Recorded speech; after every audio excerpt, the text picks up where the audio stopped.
Leviticus is one of the Bible's most misunderstood books, but it's actually the key to understanding the entire Old Testament. Stick with me. If the big question is, how can a holy God live with imperfect people? Leviticus is the answer. Authorship and context first. Traditionally, it's attributed to Moses. Right after the Israelites leave Egypt, they're camped at Mount Sinai. The tabernacle, God's portable dwelling, is set up. Leviticus explains how life works when God is literally in the middle of the camp. So what's the purpose? It's not random rules, it's a system that makes relationship possible. Leviticus shows the pathway for an unclean, flawed community to draw near to a holy God without being destroyed by that holiness. 4 big themes keep everything together. Holiness, God's character sets the standard.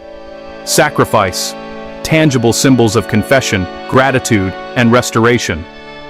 Ritual purity, clean and unclean, are about fitness for sacred space. The priesthood, priests stand in the gap, teaching, guarding, representing the people. The structure is surprisingly clear. 1. Sacrifices, burnt offering, grain offering, peace offering, sin offering, guilt offering. 1. Priestly duties, ordination, daily service, cautionary tales when holiness is mishandled. 1. Laws about purity, food, childbirth, skin diseases, bodily fluids, the Day of Atonement at the center. 1. Festivals, Passover, weeks, trumpets, Day of Atonement, booths. 1. Blessings and curses, covenant outcomes if Israel leans in or walks away. Why does this matter today? Because Leviticus explains the logic behind sacrifice, forgiveness, and holiness, ideas that shape Judaism's worship and Christianity's understanding of atonement, community, and ethics. It insists that closeness to God is possible, but never casual. So here's the takeaway. Holiness is not about perfectionism, it's about proximity, learning how to live near God. Leviticus isn't just ancient rules, it's a blueprint for how God connects with people. Ancient sacrifices sound strange today, but each one had a clear purpose. If you open the first 7 chapters of Leviticus, you don't find chaos, you find a system, 5 offerings, 1 story, how people could draw near to God. First, the burnt offering. Think of it as total dedication. The whole animal is consumed on the altar, nothing held back. It's a way of saying, my whole life belongs to you. Second, the grain offering. No blood here, just flour, oil, frankincense. It's gratitude and loyalty in everyday form, like bringing your best bread to the table and saying, thank you for today's bread, and tomorrow's too. Third, the peace offering. This one's my favorite image, a shared meal. Part goes to the altar, part to the priests, part to you and your family. It celebrates fellowship, peace between you, your community, God. Fourth, the sin offering. This isn't about scandalous headlines, it's for unintentional sins. The things you missed, didn't know, didn't mean. It says, ignorance still harms, but forgiveness is possible. Fifth, the guilt offering. Here the focus is repair. If you've misused something sacred or harmed someone, you bring a sacrifice and make restitution. Plus, extra. It's not just sorry, it's sorry, and I'll make it right. Why does any of this matter? Because sacrifices weren't random. Each one symbolized something vital.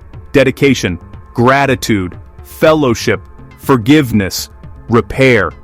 Together they formed a pathway, structured, repeatable, understandable, for the Israelites to live close to a holy God without pretending life is tidy. You can hear the rhythm. When you fail, there's forgiveness. When you're blessed, give thanks. When there's conflict, seek peace. When you cause loss, restore it. In the end, these sacrifices told the story of a God who wants to forgive, restore, and stay close to his people. Leviticus isn't just about rules, it's about living differently. It's a blueprint for a community learning how to be close to a holy God without burning out or breaking apart. Chapters 11 through 16 zoom in on something practical: clean versus unclean. Think of it like status, not moral guilt. Clean meant ready to approach sacred spaces. Unclean meant step back, reset, and return when you're whole again. Food laws first. Land animals that chew the cud and have split hooves, fish with fins and scales, particular birds, insects. These weren't random. Patterns trained the community to pay attention, to choose carefully, to practice self-control at the table. It also kept them physically healthier and spiritually distinct from their neighbors. Then skin diseases and bodily purity. If your skin showed a spreading spot, or your body leaked life fluids, you didn't sin, but you did step out of the sacred rhythm. Priests acted like public health inspectors and spiritual guides, checking, waiting, declaring clean, prescribing time, washing. The point wasn't shame, it was containment, restoration, and re-entry. All of this sits inside the Holiness Code. Be holy, because I am holy. Holy means set apart, different on purpose. The daily habits, what you eat, how you heal, when you wait, became a lived reminder that Israel belonged to a different story. Welcome to the Day of Atonement, Yom Kippur, the most sacred day of the year. One day, one high priest, one room, the Holy of Holies. He enters carefully, with incense and blood, to deal with the nation's accumulated mess. Intentional sins, forgotten failures, the grime that builds up in a community just by existing. 2 goats tell the story. One is sacrificed. Its blood purifies the sanctuary, making space for God's presence among imperfect people. The other becomes the scapegoat. The priest confesses Israel's sins over it, and it's sent into the wilderness, symbolically carrying the people's failures away. Not hidden, removed. Why does this matter?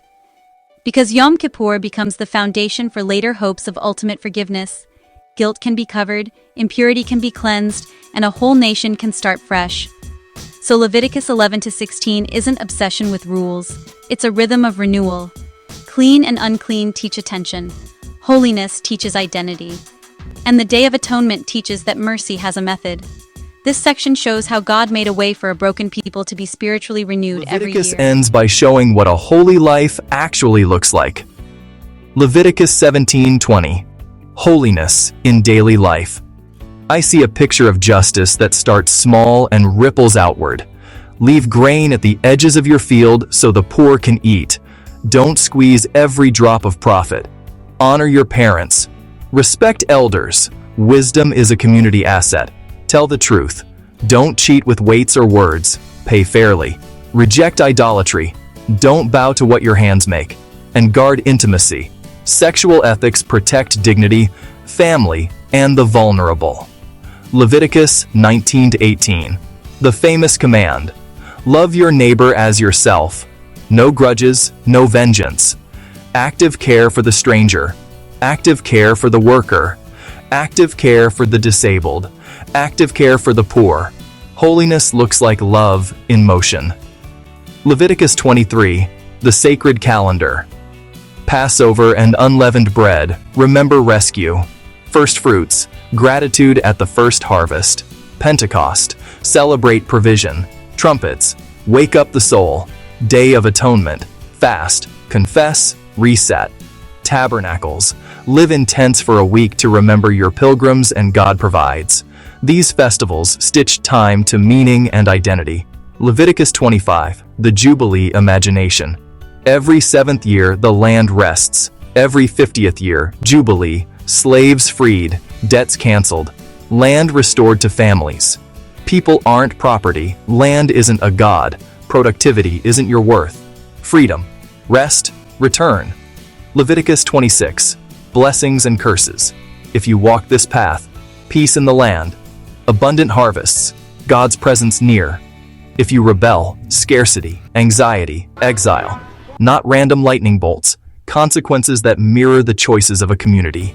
Yet even in crisis, there's a door back through humility and return. So what does holiness look like? Justice for the poor, honest scales and honest speech, faithfulness in sexuality and family, reverence for God, respect for elders, zero tolerance for violence and idols, time structured by gratitude, repentance, joy. And every so often, a jubilee to remind us freedom is the goal. Leviticus closes by reminding Israel, and us, that holiness is a lifestyle lived out in daily choices.